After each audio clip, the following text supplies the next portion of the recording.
안녕하세요. 하루 한 권 TV 시청자 여러분. 오늘은 한 사람의 인생을 통해 사업이란 무엇인가, 성공은 어떻게 만들어지는가를 이야기해 보려고 합니다. 작은 시골 마을에서 태어나 세계적인 기업의 기초를 만든 인물, 바로 이병철 회장입니다. 1910년 경상남도 의령의 조용한 농촌 마을에서 한 아이가 태어났다. 훗날 대한민국 산업의 방향을 바꾸게 될 인물, 이병철이었다. 그는 비교적 넉넉한 집안에서 자랐지만 단순히 안정된 삶에 머무르는 성격은 아니었다. 어린 시절부터 그는 남들이 정해놓은 길을 따르기보다는 스스로 판단하고 선택하려는 기질이 강했다. 어른들의 말을 그대로 받아들이기보다는 늘 왜 그래야 하는가를 먼저 생각하는 아이였다. 이런 성향은 훗날 그의 사업 방식과 결정 방식에 그대로 이어진다. 청년이 된 그는 일본으로 유학을 떠난다. 당시 많은 이들이 선망하던 길이었다. 그러나 그는 그 길을 끝까지 가지 않는다. 학업을 중단하고 귀국한다. 주변에서는 안타까워했지만 그는 이미 확신을 갖고 있었다. 책 속의 지식보다 현실 속 시장이 더 중요하다는 생각이었다. 그는 사람과 돈이 실제로 어떻게 움직이는지를 직접 보고 배우고 싶어 했다. 이 시기의 선택은 이후 그의 모든 판단의 기준이 된다. 귀국 후 그는 사업에 뛰어든다. 처음 도전한 것은 정미소 사업이었다. 당시 쌀은 안정적인 수요가 있는 품목이었고 겉으로 보기에 나쁘지 않은 선택이었다. 하지만 결과는 실패였다. 가장 큰 문제는 관리였다. 곡물의 저장 상태가 일정하지 않았고 품질 관리가 제대로 이루어지지 않았다. 결국 한 번의 관리 실패로 쌀이 변질되는 일이 발생했고 거래처의 신뢰는 무너졌다. 그 한 번의 사건이 사업 전체를 무너뜨렸다. 이 사건은 그에게 큰 충격을 주었다. 그러나 그는 실패를 단순히 운으로 치부하지 않았다. 그는 장부를 펼쳐놓고 밤늦게까지 원인을 분석했다. 무엇이 문제였는지, 어디서부터 잘못됐는지 집요하게 파고들었다. 그리고 그는 중요한 결론에 도달한다. 사업은 자본만으로 되는 것이 아니라 구조와 시스템이 있어야 지속될 수 있다는 것이었다. 이때부터 그의 사업 방식은 완전히 달라진다. 감에 의존하지 않고 구조와 흐름을 기반으로 판단하기 시작한다. 이후 그는 운수업에도 도전한다. 물류를 장악하면 안정적인 수익을 만들 수 있다고 생각했기 때문이다. 그러나 이 사업에서도 그는 또 다른 벽을 마주한다. 차량 유지 비용이 계속 증가했고 노선 운영은 비효율적이었다. 겉으로는 매출이 발생하는 것처럼 보였지만 실제로는 비용이 계속 누적되고 있었다. 특히 차량 고장으로 인한 운송 지연은 고객 신뢰를 떨어뜨리는 원인이 되었다.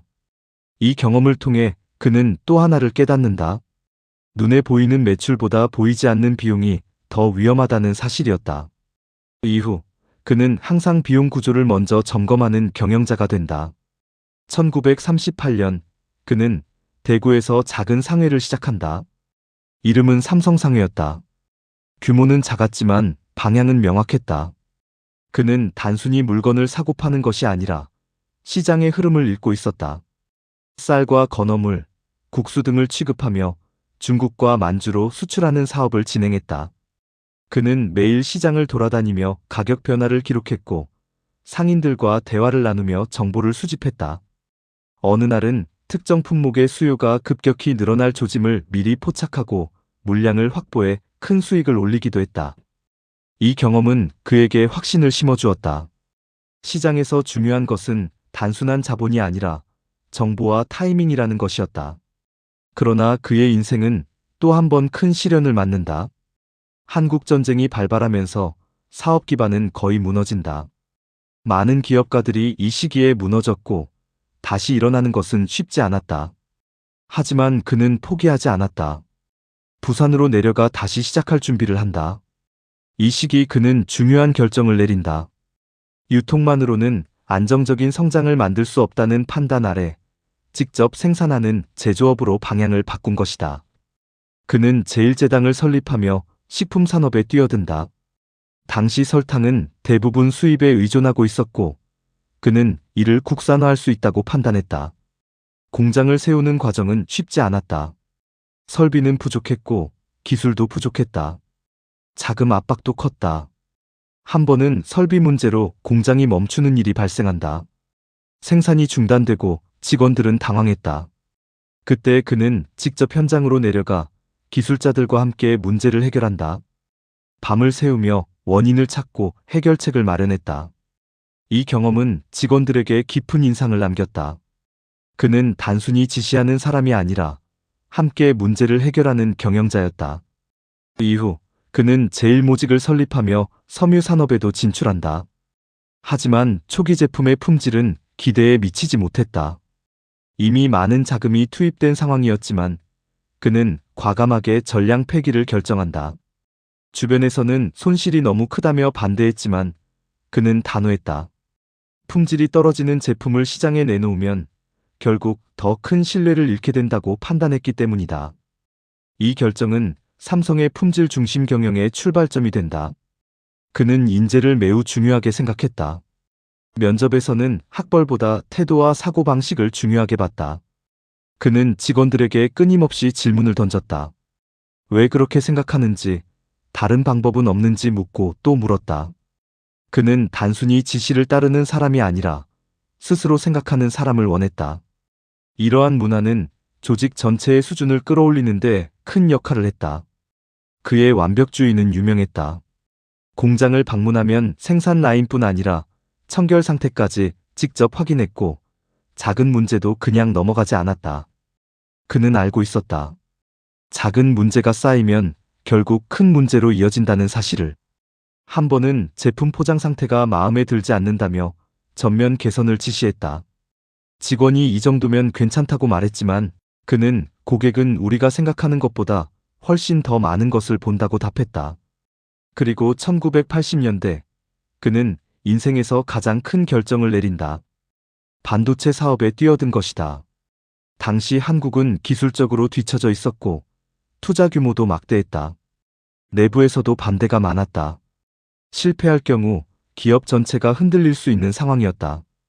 그러나 그는 미래를 보고 있었다. 전자산업이 성장할 것이고 그 중심에 반도체가 있을 것이라는 판단이었다. 그는 과감하게 투자했고 이 결정은 결과적으로 삼성의 운명을 바꾸게 된다. 이병철의 삶을 돌아보면 화려한 성공 뒤에는 수많은 실패와 선택이 있었다. 그러나 그를 특별하게 만든 것은 성공 자체가 아니라 실패를 대하는 방식이었다. 그는 실패를 숨기지 않았고 그 안에서 원인을 찾았다. 그리고 구조를 바꾸고 다시 도전했다. 그의 인생은 끊임없는 질문과 선택의 연속이었다. 그의 이야기는 단순한 기업가의 성공담이 아니다. 그것은 어떻게 생각하고 어떻게 판단하며 어떻게 다시 일어나는지를 보여주는 과정이다. 그래서 지금도 많은 사람들이 그의 삶에서 교훈을 찾는다. 결국 그의 인생은 하나의 메시지로 이어진다. 성공은 우연히 만들어지는 것이 아니라 끊임없는 고민과 선택, 그리고 책임 있는 결정 속에서 만들어진다는 것이다. 하루 한 권 TV 시청자 여러분, 오늘은 이병철 회장의 삶을 함께 살펴봤습니다.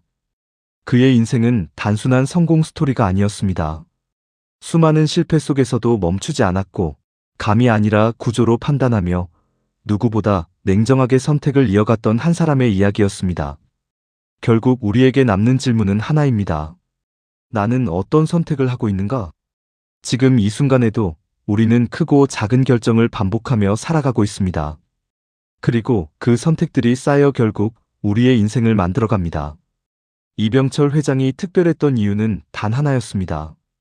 남들과 다른 환경이 아니라 남들과 다른 생각과 선택을 했다는 점입니다. 오늘 이 이야기가 여러분에게 작은 계기가 되었으면 좋겠습니다. 조금 더 깊이 생각하고 조금 더 냉정하게 판단하고 조금 더 과감하게 선택할 수 있는 계기가 되기를 바랍니다. 이병철 회장에 대해서 더 자세히 알고 싶으시다면 호암자전 이병철 자서전 도서를 추천드립니다. 하루 한 권 TV는 앞으로도 여러분의 인생에 도움이 되는 이야기로 찾아뵙겠습니다. 시청해주셔서 감사합니다.